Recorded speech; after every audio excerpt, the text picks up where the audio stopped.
नमस्ते, कैसे हैं आप सभी। मेरा नाम दीपशिखा ठाकुर है और दीपशिखा कॉमर्स में आप सभी का स्वागत है। तो आज हम बिजनेस की बात ना करके कुछ अलग टॉपिक पे बात करने वाले हैं। जैसे कि हम जानते हैं, हम सरकारी स्कूल में पढ़ चुकी हैं, वहाँ पे कोई फीस नहीं था, स्कूल ड्रेस भी फ्री का था, बुक्स भी फ्री की थी और एक टाइम का खाना भी। लेकिन वहीं प्राइवेट स्कूल में बहुत सारा फीस, बहुत सारे बुक्स के पैसे लगते थे, लेकिन सरकारी स्कूल में ऐसा नहीं था। अब सोचने वाली बात है कि आखिर सरकार ऐसा क्यों करती है, सरकारी स्कूल में हमारा पैसा क्यों नहीं लगता है, और अगर नहीं लगता है, जब हम पैसा देते नहीं हैं, तो वो हमें इतना भर भर के सारी चीज़ें कैसे दे रही है, कैसे प्रोवाइड करवा रही है। तो इसके बारे में हमें थोड़ा सोचना है, तो उस पर हम आज डिस्कस करने वाले हैं। तो ये होता क्या है, तो जो ये सरकारी स्कूलें होती हैं वो चलती कैसे हैं आखिर। तो ये एक तरह की ऑर्गेनाइजेशंस होती है, इंस्टीट्यूशन होती है, इसको हम नॉन कॉमर्शियल भी बोल सकते हैं। जैसे यहाँ पे टॉपिक लिखा हुआ है, फर्स्ट क्या है, नॉन ट्रेडिंग इंस्टीट्यूशन, यानी यहाँ पे क्या है कि गैर व्यापारिक संस्थाएं जिसका व्यापार करना कोई उद्देश्य नहीं है, बिजनेस करना इसका मोटिव नहीं है। तो आखिर इसका मोटिव क्या होगा, तो इसका मोटिव है समाज में सेवा देना। सेवा भाव से ये सारा काम करती है। जो बच्चे की आर्थिक स्थिति अच्छी नहीं है उनको ये फ्री में पढ़ाती है, एजुकेशन कर देती है, एजुकेटेड बनाती है। तो आखिर ये चलती कैसे है, इस पे हमें फोकस करना है। सबसे पहले हम आते हैं कि ये एक ग्रुप में चलती है, यानी ये एक ग्रुप बना के चलती है। अकेले वन पर्सन का ये संस्था नहीं होती है, कोई एक व्यक्ति इस संस्था को नहीं चला सकता है, हमेशा ये किस में बनेगी, ग्रुप में बनेगी। अब हम आते हैं कि आखिर ये संस्था कितने प्रकार की हो सकती है, उस पर हम डिस्कस करेंगे। फर्स्ट क्या है, गवर्नमेंट नॉन प्रॉफिट इंस्टीट्यूशन, जो कि गवर्नमेंट के द्वारा होती है। दूसरा क्या है, non government non profit institution, यानी यहाँ पे सामान्य लोग काम कर रहे होते हैं, लेकिन जो ग्रुपिज्म होता है, जो ग्रुप होता है, वो दोनों में वर्क करता है। यानी ये एक ऐसी संस्था है जो कि सेवा भाव देने के लिए, यानी समाज में सेवा करने के उद्देश्य से एक ऐसी संस्था का निर्माण कर रही है जिसमें उनका मोटिव, उनका मकसद पैसे कमाना नहीं है, बस सेवा देना है। ऐसे बहुत सारी संस्थाएं ऑलरेडी यहाँ पे उपलब्ध है, हर जगह उपलब्ध है, पूरे इंडिया में उपलब्ध है। पहला क्या है यहाँ पे, गवर्नमेंट नॉन प्रॉफिट इंस्टीट्यूशन, यानी यहाँ पे क्या होता है, जो सरकार होती है वो भी कुछ सेवा भाव करती है। जो बच्चे की आर्थिक स्थिति अच्छी नहीं है या फिर जो गरीब लोग हैं उसके लिए खाना, उसके लिए रहना, राशन ऐसे संस्थाओं के द्वारा प्रदान करवाती है, क्योंकि वो खुद जाके खुद चल के ऐसा काम नहीं कर सकती है। तो वो ऐसी संस्था का निर्माण करती है और उस संस्था के द्वारा उस बच्चों तक, उस गरीब लोगों तक अपनी सारी जो भी अनुदान होती है वो पहुंचाती है। दूसरा आता है हमारा non government non profit institution, यानी गैर सरकारी गैर लाभकारी संस्थाएं। यहाँ पे क्या होता है कि कुछ आम लोग, जैसे कोई व्यक्ति है, अब वो रिटायर्ड हो गया, उसके पास पैसे भरपूर है, अब वो चाहता है कि क्यों ना कुछ सेवा भी करे, बहुत साल बैठ करके कमाया खाया, अब कुछ सेवा करते हैं। तो वहाँ पे क्या होता है कि ये ऐसे व्यक्ति जो कॉमन पीपल होते हैं वो क्या करते हैं, वो ऐसे लोगों का ग्रुप रेडी करते हैं, 10, 50, 25 कितने भी हो सकते हैं, यहाँ पे कोई लिमिट नहीं है। यहाँ पे मेंबरशिप चलता है, पार्टनरशिप नहीं चलता है, यहाँ पे शेयर होल्डर नहीं बनते हैं, ये बात याद रखिएगा हमेशा। तो अब वो लोग क्या करेंगे, वो ऐसे कुछ लोग जिनके पास पैसे तो है और उनके पास समय भी पूरा है, तो वो ऐसी संस्था का निर्माण करते हैं स्वयं। यहाँ पे गवर्नमेंट की बात नहीं हो रही है, नॉन गवर्नमेंट की बात हो रही है, यानी गैर सरकारी। तो वो लोग मिल करके एक ऐसी संस्था का निर्माण करते हैं और उसके बाद वो यहाँ पे डिसाइड करते हैं कि वो कैसा सेवा देना चाहते हैं। वो एजुकेशन में देंगे, वो मेडिकल में देंगे, या फिर वो किसी अलग से क्षेत्र में देंगे। तो इस पे डिपेंड करता है उनके सोच पे कि वो क्या चाहते हैं, उनका इंटरेस्ट कैसी सेवा देने में है। तो यहाँ पे क्या हो रहा है कि अब ये नॉन गवर्नमेंट है, आम लोग मिले, एक ग्रुप बनाए, एक यहाँ पे क्या बना, ग्रुप, क्योंकि ये संस्था ग्रुप में ही चलती है, यहाँ पे मेंबरशिप ही होती है, यहाँ पे कोई मालिक नहीं होता है, तो ये मेंबर्स होते हैं सभी, और सभी मेंबर्स मिल करके डिसाइड करेंगे कि आखिर उनको कैसा सेवा देना है और किस तरह से यहाँ पे देना है। जैसे बहुत सारे होते हैं, जैसे रोटरी क्लब हो गया, ये भी इनके द्वारा होता है, जो कि आम पीपल, कॉमन पीपल चलाते हैं। स्कूल, कॉलेज, विद्यालय, महाविद्यालय, ऐसे संस्थाएं होती है, चलती है। अब हम आते हैं कि इसमें आखिर हमें करना क्या है, समझना क्या है। जो गवर्नमेंट होती है वो भी हमारा फ्री का ये स्कूल, महाविद्यालय, विद्यालय, लाइब्रेरी, बहुत सारी चीज़ें यहाँ पे भी वो देती है जो कि गवर्नमेंट की होती है।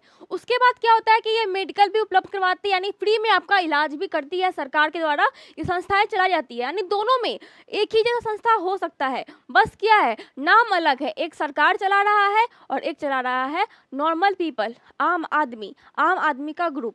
यानी यहाँ पे काम एक हो रहा है, बस ग्रुप अलग हो गया, सोर्स अलग हो गया, लोग अलग हो गए, एक सरकारी हो गया, एक गैर सरकारी हो गया, पर जो बेनिफिट होता है आम लोगों को वो बिल्कुल एक जैसा मिलता है। अब हम यहाँ क्या करने वाले हैं, हम तो पढ़ते हैं अकाउंट्स, हम पढ़ते हैं कॉमर्स, तो हमें अकाउंटेंसी तो करनी पड़ेगी, हमें यहाँ पे देखना पड़ेगा, चाहे वो बिजनेस हो चाहे वो बिजनेस नहीं हो, लेकिन वहाँ पे पैसे आ रहे हैं, वो संस्था चल रही है, तो कैसे चल रही है इसको हमें फोकस करना है। उस पर पहले हम आते हैं यहाँ पे कि आखिर हम क्या क्या पढ़ चुकी हैं। हम जानते हैं कि हम 3 तरह के बिजनेस पढ़ चुकी हैं। फर्स्ट क्या था हमारा, सोल प्रोप्राइटरशिप, फर्स्ट था हमारा, दूसरा था हमारा पार्टनरशिप, थर्ड था हमारा कंपनी। यानी ये तीनों एक तरह का बिजनेस था, इनका मेन मकसद था लाभ कमाना, कोई सेवा देना नहीं था। तो यहाँ पे क्या होती थी, डबल एंट्री सिस्टम काम कर रही होती थी। यहाँ पे हम बिजनेस की बातें कर रहे थे, प्रॉफिट्स की बातें कर रहे थे, लार्ज लेवल पे अपने बिजनेस को स्केल करने की बातें कर रहे थे। यहाँ पे इन्वेस्टर था, यहाँ पे शेयर होल्डर था, यहाँ पे पार्टनरशिप भी था, लेकिन हम क्या पढ़ रहे हैं, बिना लाभ कमाने वाली संस्था। तो यहाँ पे कोई इन्वेस्टर नहीं होगा, यहाँ पे कोई हमारा पार्टनरशिप नहीं होगा, और ना यहाँ पे कोई पार्टनर, ना कोई शेयर होल्डर होगा, और यहाँ पे कैपिटल की बातें भी नहीं होंगी। तो अब यहाँ पे बातें किस चीज़ की होगी उसको समझते हैं।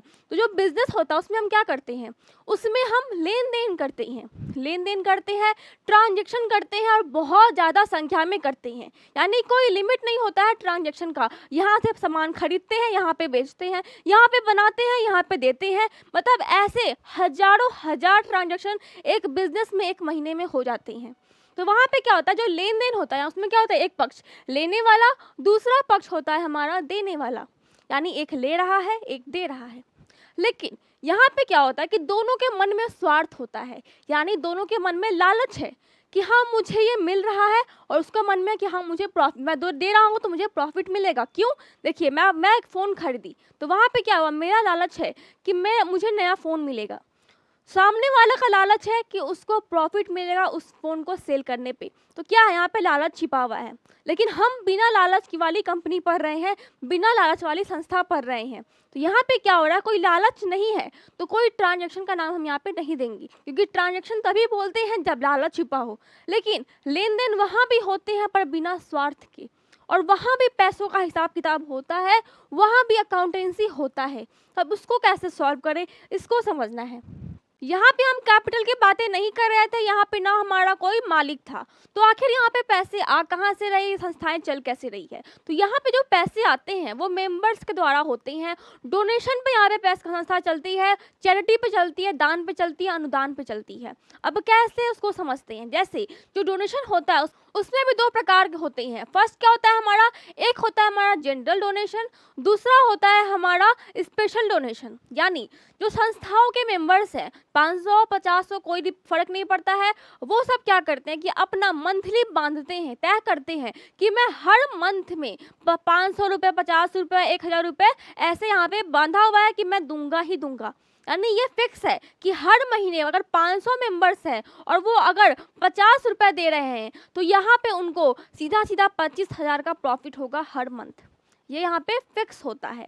दूसरा क्या होता है हमारा, एक होता है हमारा जनरल, दूसरा होता है हमारा स्पेशल डोनेशन। इसमें क्या होता है कि कोई व्यक्ति अचानक से आया आपकी संस्था में, वो अमीर है, वो देख रहा है कि हाँ इस संस्था में इस चीज़ की ज़रूरत है, तो वो आया, वो बोला क्यों ना आप यहाँ पे AC लगवा लीजिए। वो बोलता है संस्था वाले कि ठीक है आप दे दीजिए पैसा, हम लगवा लेंगे। तो वो देता है पैसा और बोलता है लगा दीजिए, पर क्या वो हर महीने देगा पैसा? नहीं, वो सिर्फ एक टाइम दे करके चला गया, एक बार में 50,000, 60,000, यानी बड़ा अमाउंट में एक बार में पैसे देकर और चला गया। तो इसको बोलते हैं हम स्पेशल डोनेशन। स्पेशल डोनेशन तो ये दो प्रकार के डोनेशन होते हैं। अब जो डोनेशन आ रहे हैं वो क्या हो गया हमारे पास, कैपिटल हो गया, एसेट्स हो गया, हमारा एसी खरीदा गया, एसेट्स हो गया। जो डोनेशन हर महीने आ रहे हैं मेंबर्स के द्वारा या फिर आम लोग भी दान पेटी में दान दे रहे हैं, तो वो हो गया हमारा जनरल डोनेशन। अब वो हो गया हमारा कैपिटल फंड भी, यही हो गया हमारा कैपिटल फंड, यानी फंडिंग आ रही है हमें, चाहे वो सरकार से भी आती है किसी किसी एनजीओ को, अगर वो बहुत फेमस हो जाती है तो। और फिर जो बहुत अमीर लोग होते हैं वो भी संस्था में बहुत ज़्यादा क्या करते हैं, पैसे फंडिंग देते हैं, फंड देते हैं यहाँ पे। अब जब पैसे बहुत बड़े बड़े अमाउंट में आ रहे हैं तो क्या पता कि किसी एक मेंबर के मन में कुछ लालच आ जाए और वो पैसों का गबन करना लगे, उस पैसे का अब्यूज करने लगे, उस पैसों का मिसयूज करने लगे। तो उसके लिए हम क्या करते हैं, कुछ अकाउंट्स खोलते हैं, अकाउंटिंग करते हैं, लेकिन मकसद सिर्फ इतना होता है कि पैसे सही जगह पे हो, पैसों का हिसाब किताब सही जगह से हो, और जो हमारा संस्था है वो चल पाएगा कि नहीं, आखिर कब तक चल पाएगा, उसके पास पैसे है कि नहीं आगे सेवा देने के लिए। तो इसके लिए हम अकाउंटिंग करते हैं। कॉमर्स में इसका जो अकाउंटेंट होते हैं वो इसको संभालते हैं। अब कैसे, इसमें 3 तरह के अकाउंट्स बनते हैं। फर्स्ट होता है हमारा receipt and payment account, second होता है हमारा यहाँ पे income and expenditure account, third होता है हमारा बैलेंस शीट, जो कि हमेशा की तरह सेम बनता है। तो हम यहाँ पे क्या करते हैं, इन तीनों अकाउंट को खोलते हैं। मकसद क्या है, सिर्फ पैसों का लेन देन करना। लेकिन जो बिजनेस था वहाँ पे क्या हो रहा था, हम डबल एंट्री सिस्टम पे उस बिजनेस को चला रहे थे। यहाँ पे हम क्या करेंगे, यहाँ पे हम कैश बुक सिस्टम को चलाएंगे, यानी नगद पैसे आए, नगद पैसों का भुगतान हो गया, बात खत्म। इसके अलावा कुछ हमें नहीं करना है। इससे पहला क्या हमारा रिसिप्ट एंड पेमेंट, इसको हम हिंदी में बोलते हैं प्राप्ति और भुगतान खाता। इसका ये साइड होता है, वो होता है हमारा डेबिट साइड, और ये होता है हमारा क्रेडिट साइड। तो यहाँ पे क्या होता है कि जो हमारे पास प्राप्ति आ रही है, जैसे चंदा हो गया, डोनेशन हो गया, एंट्री फीस हो गई, ऐसे जो हमारे फीस होते हैं वो कहाँ आते हैं, रिसिप्ट में, यानी हमारे पास प्राप्ति हो रही है इस पैसों की। अब हम क्या करेंगे, भुगतान करेंगे, जो भी हमारे पास लायबिलिटी है उसका हम भुगतान करेंगे। जैसे इलेक्ट्रिसिटी चार्ज, सैलरी, फीस, ऐसे करके हम यहाँ पे क्या करते हैं, पेमेंट करते हैं। जितने भी लायबिलिटीज होती हैं उसको हम भुगतान कर देते हैं। यानी यहाँ पे क्या होगा, जितने पैसे आएंगे उतने ही पैसों में से भुगतान होगा। यानी कभी भी यहाँ पे जो हमारा पेमेंट साइड है वो कभी हमारा बड़ा नहीं हो सकता है, हमेशा छोटा ही रहेगा। बराबर हो सकता है, जितने पैसे आए सब कुछ खर्च होगा, ठीक है, ये बराबर हो सकता है, लेकिन कभी भी ये पक्ष यानी सीआर साइड जो होता है हमारा वो बड़ा नहीं होगा। और ये क्या हमारा डीआर साइड, ये कभी भी हमारा छोटा नहीं हो सकता है। ये हम बात क्यों कर रहे हैं यहाँ पे डी और सीआर में नहीं जाइएगा, फर्क मत रखिएगा, क्योंकि यहाँ पे क्या हो रहा है, कैश बुक सिस्टम की बातें हो रही है, यहाँ पे डबल एंट्री सिस्टम काम नहीं कर रहा है। अब हम आते हैं सेकेंड पे, ये क्या होता है हमारा इनकम एंड एक्सपेंडिचर अकाउंट। अब इसमें कुछ थोड़ा सा यहाँ पे समझने वाली बातें, क्योंकि यहाँ पे इसका ये साइड क्या होता है हमारा डीआर साइड, डेबिट, और ये साइड होता है हमारा सीआर साइड। यानी यहाँ पे क्या हो रहा है कि जो हमारा एक्सपेंडिचर अकाउंट हो गया वो होगा इस साइड, जो इनकम होगा वो होगा इस साइड। ये बिल्कुल बनता है प्रॉफिट और लॉस अकाउंट की तरह, यानी यहाँ पे हमारा डबल एंट्री सिस्टम काम करता है, लेकिन हम इसको नाम देते हैं अलग, क्योंकि यहाँ पे इनकम और एक्सपेंडिचर अकाउंट है। क्यों, क्योंकि हमारा प्रॉफिट, हमारा उद्देश्य क्या है, प्रॉफिट कमाना नहीं, सेवा देना। सेवा भाव से हम संस्था की स्थापना कर रहे हैं, बना इसलिए रहे हैं ताकि पैसों का हिसाब किताब सही से रह सके और हम जान सके हमारे पास पैसे बचे हैं आगे चलने के लिए या फिर नहीं बचे हैं, बस इसके लिए है, इतना ही है। यहाँ पे क्या हो रहा है, इनकम और एक्सपेंडिचर अकाउंट बन रहा है, सेम टू सेम प्रॉफिट और लॉस अकाउंट की तरह ही बनेगा। यानी जितने भी खर्चे होंगे वो इधर लिखेंगे, जितने भी यहाँ पे हमारे इनकम्स होंगे वो इधर लिखाएंगे, बात खत्म, अकाउंट्स बन जाएगा। अगर हमारा इनकम साइड बड़ा होगा यानी सीआर साइड बड़ा होगा तो क्या होगा, सरप्लस। अगर हमारा डीआर साइड बड़ा होता है तो क्या होगा, कमी होगी, डेफिसिट होगी। यानी बस इतना ही है किसमें, इनकम एंड एक्सपेंडिचर अकाउंट्स में। अब यहाँ पे क्या आता है, बैलेंस शीट। लास्ट में हम बैलेंस शीट पे भी आएंगे। सबसे पहले हम समझते हैं कि आखिर कैपिटल फंड को हम कैसे यहाँ पे कैलकुलेट करेंगे। जब हमारा प्रॉफिट लॉस अकाउंट की तरह क्या बन जाएगा, इनकम एंड एक्सपेंडिचर अकाउंट। उसके बाद हम क्या करते हैं कि जो हमारा कैपिटल फंड होता है, जो भी हमारे पास पैसे बचे हुए हैं, उसमें हम प्लस करते हैं किसको, सरप्लस को। यानी अगर हमारा वहाँ पे इनकम साइड बड़ा हुआ तो क्या हो गया, हमारे पास सरप्लस हो गया। तो अगर हम सरप्लस हुआ तो हम इसको प्लस कर देंगे। अगर हमारा यहाँ पे डेफिसिट हो गया यानी हमारे पास कमी हो गई तो हम क्या करेंगे, इसको माइनस कर देंगे।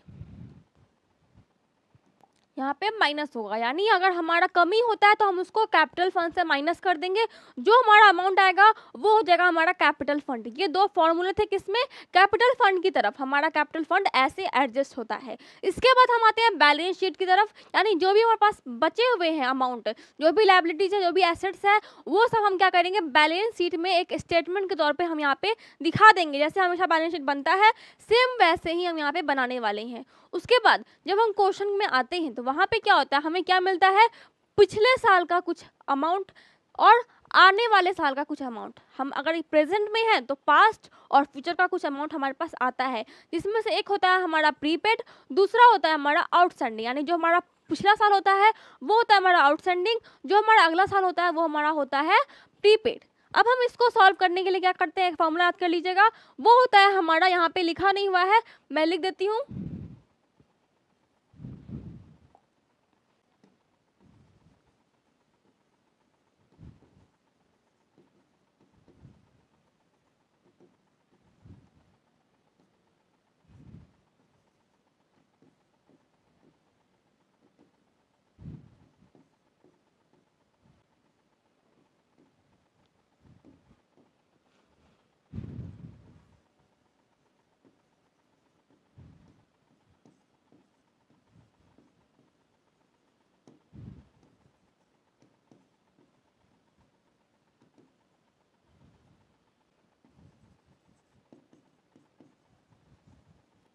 यानी यहाँ पे हमारा क्या होगा, जब भी हम स्टेटमेंट के तौर पे इस क्वेश्चन को सॉल्व करेंगे, उस वक्त हम क्या करेंगे, जो हमारा करंट आउटस्टैंडिंग होगा और प्रीवियस प्रीपेड, उसको हम प्लस करेंगे। ये फॉर्मूला होता है, याद कीजिएगा। सेकंड क्या होता है हमारा, करंट प्रीपेड और प्रीवियस आउटस्टैंडिंग, यानी इसको हम माइनस कर देंगे। ये कब करना है, स्टेटमेंट के तौर पर। अगर हमारे पास अकाउंटेंसी में भी अगर आपको रिसिप्ट एंड पेमेंट से बनाने को बोला जाए इनकम और एक्सपेंडिचर अकाउंट, उस वक्त भी हम क्या करेंगे, इसको इसी तरह से सॉल्व करेंगे। जो हमारा करंट आउटस्टैंडिंग और प्रीवियस प्रीपेड होगा उसको हम प्लस कर देंगे, जो हमारा करंट प्रीपेड और प्रीवियस आउटस्टैंडिंग होगा उसको हम माइनस कर देंगे। जो हमारा क्या होगा, करंट प्रीपेड, यहाँ पे क्या है, करंट आउटस्टैंडिंग और प्रीवियस प्रीपेड। यानी इस दोनों में कंफ्यूज नहीं होना है, बस रिवर्स हो गया इसका। ये क्या होता है, एक फॉर्मूला। तो बस इतना ही है इस गैर लाभकारी संस्थाओं में। इसको हम नॉन कमर्शियल भी बोल सकते हैं, इनको नॉन प्रॉफिट ऑर्गेनाइजेशन भी बोल सकते हैं, और इसको नॉन ट्रेडिंग इंस्टीट्यूशन भी बोल सकते हैं। यानी ये तीनों नाम से हम इसको पुकार सकते हैं। थैंक यू, आज के लिए बस इतना ही।